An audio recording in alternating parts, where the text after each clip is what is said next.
And call the Honourable Member for Lalor. Thank you, Deputy Speaker.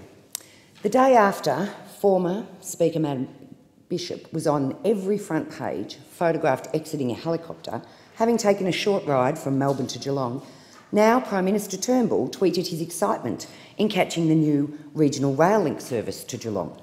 This was one of many photos of him using public transport across the country over the past year. I'm heartened that Prime Minister Turnbull is such a fan of rail travel because hopefully this means he will reconsider the poor treatment of Victoria in the last budget and inject some much-needed infrastructure funds into my home state. In 2014, then Prime Minister Abbott slashed billions of dollars of investment in urban rail projects across the nation. The 2014 budget reallocated those funds to untested road projects, including the East-West Link in Melbourne, which would have returned a paltry 45 cents in public benefit for every dollar invested.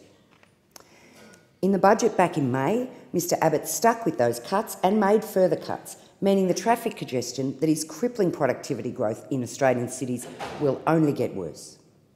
The 2015 budget callously punished the people of Victoria for voting for Labor in last year's state election. It slashed the state's infrastructure grants by $3 billion. If Mr Turnbull takes the same approach and fails to act, it will further damage productivity and jobs growth in Victoria. Victoria has many infrastructure projects underway. The Metro Rail project is much needed to create additional capacity in the rail system to allow for future growth. Victoria is calling for its fair share of infrastructure funding, and I hope our new Prime Minister, Mr Turnbull, will make sensible decisions about ensuring that we receive our fair share.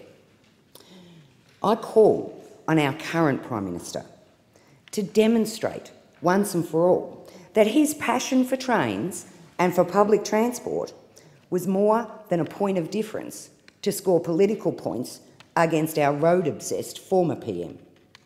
Deputy Speaker, I call on this Prime Minister to put that money back into Victoria, to stop dudding Victoria and to make sure that all Victorians get their fair share of the infrastructure budget.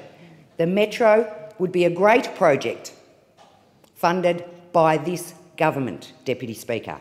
Victorians are tired of being dudded by this government and we demand our fair share.